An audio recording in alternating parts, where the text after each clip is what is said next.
আমরা যদি দেশের জন্য ভালো কথা বলি, চাঁদাবাজরা আমাদেরকে কমেন্টে গালাগালি করে। এই খুনি হাসিনাকে ইন্ডিয়াতে নিয়ে এসে আমরা ফাঁসির কাঠ করে তারা করব। শ্রমিকের বিষয় জানি তারেক রহমান সাহেব এটা জানি সংসদে পাশ করে 25,000 টাকা বেতন হইতে হবে শ্রমিকের বেতন 25,000 টাকা হইতে হবে। আর আমার আরেকটা কথা, আপনার যে প্রবাসী রেমিটিস যোদ্ধারা আছে যারা জুলাই আন্দোলনে, এই রেমিটিস যোদ্ধারা তুমুল ভূমিকা পালন করছে। আজকে এই রেমিটিস যোদ্ধারা বহুত বিপদ আছে, দালালের ফাইদা আছে।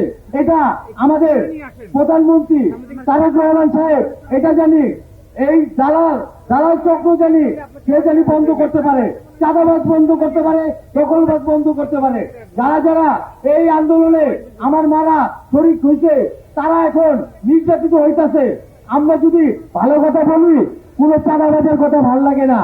আমরা যদি দেশের জন্য ভালো কথা বলি, চাঁদাবাজরা আমাদেরকে কমেন্টে গালাগালি করে। আরে ভাই, তোমরা কমেন্টে গালাগালি করো না আমাদেরকে হত্যা করো, আমরা ভয় পাই না। আমরা বিপ্লবী।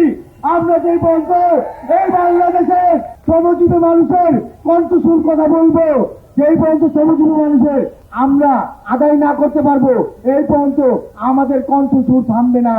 আমরা যে পর্যন্ত বেঁচে আছি আর আমাদের জুলাই আন্দোলনের যারা আহত হয়েছে, যারা নিহত হয়েছে, তাদের বিচার যদি এই বাংলাদেশে কেউ যদি না করতে পারো, এই শ্রমজীবী মানুষকে নিয়ে আমরা রাজপথে নামবো।